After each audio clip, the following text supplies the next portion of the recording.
Kapag nawala yung credit card nyo or you've permanently blocked it due to fraudulent transactions, don't worry. You can easily request for a replacement card directly from the BPI Mobile App. You don't need to visit a bank branch or spend a long time on the phone with customer service. In this video, I'll walk you through exactly kung paano mag-request ng replacement card from the BPI Mobile App so you can secure your account and get a new card delivered as quickly as possible. By the way, if hindi nyo alam kung paano i-block yung card nyo or if you want to manage your credit cards or debit cards on the mobile app, check out these videos.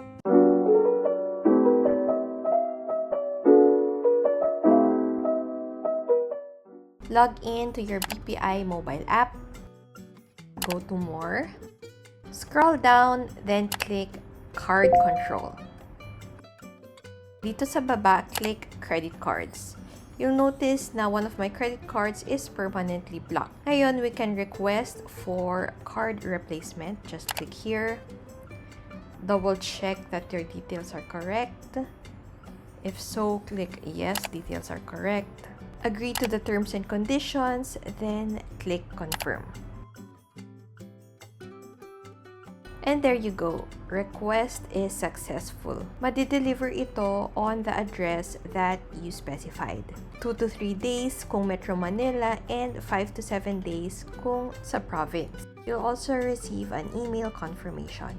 And that's it. I hope you guys learned something on this video. If you have any questions, comment down below.